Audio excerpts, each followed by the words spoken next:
N'hésitez pas à liker la vidéo si elle vous plaît et si vous êtes nouveau sur la chaîne, n'oubliez pas de vous abonner et d'activer la notification pour ne rater aucune de nos prochaines vidéos. On commence.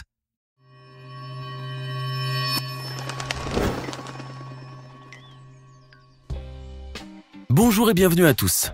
N'Golo Kanté est considéré par beaucoup comme l'un des meilleurs milieux de terrain de la planète.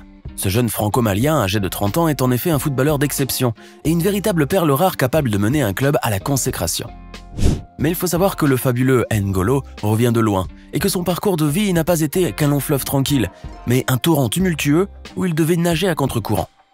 La star de Chelsea est née en effet dans une pauvreté et un dénuement quasi complet, et on peut résolument dire que la vie ne lui a pas fait de cadeau. Mais grâce à son talent et à sa persévérance, N'Golo Kanté est devenu aujourd'hui l'un des footballeurs les plus riches de sa génération, avec une fortune qui dépasse déjà les 28 millions d'euros. Mais alors, comment donc le jeune franco-malien peut-il bien dépenser ses liasses de billets? Eh bien, installez-vous bien confortablement, car c'est ce que nous allons voir aujourd'hui dans cette passionnante vidéo. Allez, on commence. Avant de chercher à savoir comment N'Golo Kanté dépense son argent, il est tout de même nécessaire de vous parler un peu du personnage, et surtout de son incroyable parcours aux allures de conte de fées. Kanté est né le 29 mars 1991 à Rueil-Malmaison, dans les Hauts-de-Seine, de parents maliens ayant émigré en France. Ces derniers choisissent pour leur nouveau-né le prénom de N'Golo, qui faisait référence à un seigneur mythique de l'Empire Bamana, le fabuleux roi N'Golo Diarra. Mais bien qu'il portait le patronyme d'un puissant souverain du passé, le petit N'Golo Kanté n'avait rien d'un jeune prince gâté. La famille Kanté, qui comptait tout de même une fratrie de 9 enfants, ne vivait certainement pas dans l'opulence. Le papa travaillait en effet comme simple éboueur et son maigre salaire ne suffisait guère pour nourrir tout le monde. La famille ne pouvait d'ailleurs arriver à boucler le mois que grâce aux aides sociales et à un travail intermittent de la mère en tant que femme de ménage. L'ambiance n'est donc pas toujours rose dans le petit appartement des Kanté situé au quartier des Géraniums. Mais la grande famille savait comment s'accommoder à la dureté de la vie, et malgré leur indigence presque totale, les Kanté surent nourrir leurs enfants d'amour et d'eau fraîche. En effet, bien que les fins de mois fussent de plus en plus difficiles, les parents surent inculquer à leurs enfants le respect du labeur et une modestie à toute épreuve face à la vie. Le petit N'Golo grandit ainsi auprès des siens dans ce joyeux brouhaha familial qu'on imagine avec le sourire. Le jeune garçon sait déjà comment se débrouiller avec un ballon, et ses performances époustouflaient ses frères et sœurs, mais aussi tous les jeunes du quartier. À l'âge de 8 ans, son talent pour le ballon rond amène ses parents à l'inscrire à la JS Suresnes, un petit club de football de la banlieue parisienne. Tout allait donc comme sur des roulettes pour le jeune garçon qui, entouré de l'amour et de l'attention de sa famille, entamait joyeusement les premiers pas de son parcours footballistique. Mais hélas, le destin frappa violemment le petit N'Golo, alors qu'il venait juste de souffler sa 11e bougie. Son père décéda en effet brusquement, épuisé par la maladie et par de longues années de travail éprouvant et sans repos. Privés de leur soutien financier, la famille se retrouva alors très rapidement dans une situation économique littéralement désastreuse. Le rôle de chef de famille échut alors au petit N'Golo, qu'il assuma toutefois sans rechigner, malgré toutes les lourdes responsabilités qui allaient peser sur ses frêles épaules. Du haut de ses 11 ans, le jeune garçon se mit alors en quête d'un travail qui pourrait lui rapporter assez d'argent pour pouvoir subvenir aux besoins de sa grande famille. Ce qui allait devenir plus tard l'un des sportifs les plus riches du monde, se mit alors en quête de ramasser les ordures dans le but de les revendre à des usines de recyclage. Le petit N'Golo passait son temps libre à arpenter les rues et les boulevards de Paris à la recherche de morceaux de ferraille et d'autres métaux qu'il pourrait monnayer ensuite chez un ferrailleur. Ce commerce n'allait certainement pas enrichir les Kanté, mais le peu d'argent qu'il arrivait à se faire lui permettait de remplir le frigo et les placards, au grand bonheur de sa mère et de ses frères et sœurs. Parallèlement à cela, le jeune garçon continuait toujours ses études tout en enchaînant son entraînement de football à Suresnes, où il surclassait d'ailleurs toutes les catégories d'âge grâce à son talent. Pourtant, le futur champion du monde ne suscitera que peu d'attention des grands clubs qui jugeaient sa taille trop petite pour passer chez les pros. Le petit N'Golo restera donc quasiment invisible sur les terrains, malgré son style de jeu remarquable et sa grande détermination sur le terrain. Il jouera ainsi pendant presque 10 ans dans ce petit club obscur sans jamais avoir la possibilité de montrer ses véritables capacités et dans un anonymat quasi total. Mais cela n'allait plus durer car le destin de N'Golo Kanté allait encore une fois basculer, mais cette fois dans le bon sens. En effet, lors de sa dernière saison en promotion d'honneur à Suresnes, le jeune garçon brillera d'un éclat sauvage sur le terrain et inscrira pas moins de 10 magnifiques buts.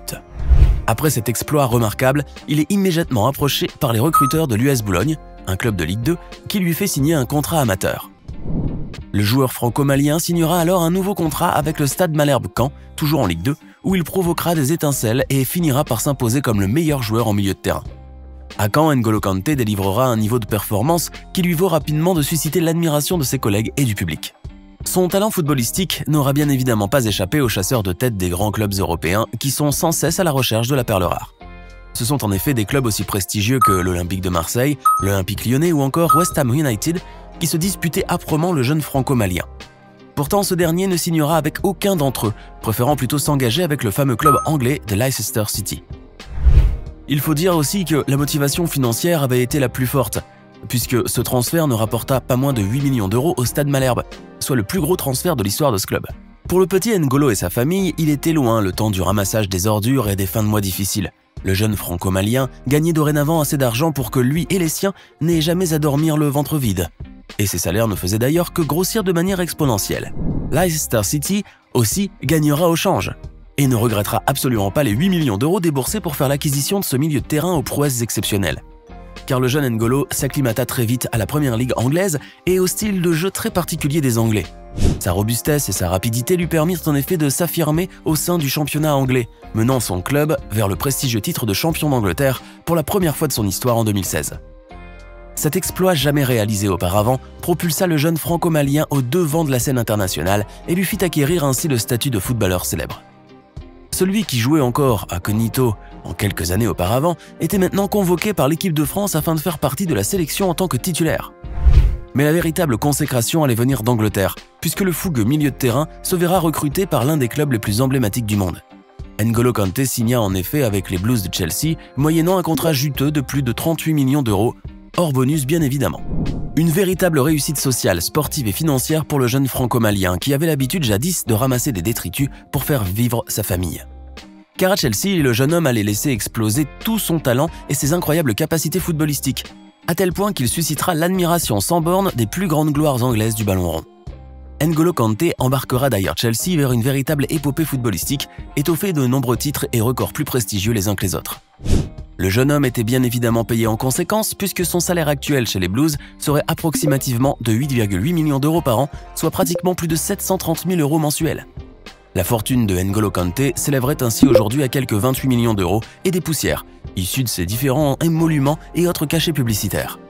Le jeune homme est en effet sans cesse sollicité par les plus grandes marques et autres équipementiers de sport et qui lui proposent des contrats plus que juteux, à l'image par exemple d'Adidas, qui a d'ailleurs fait du franco-malien son véritable chouchou.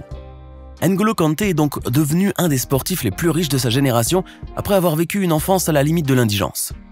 Ainsi, comme la plupart des footballeurs dans la force de l'âge, il aurait très bien pu dépenser follement son argent afin de récupérer les années de pauvreté qu'il avait subies.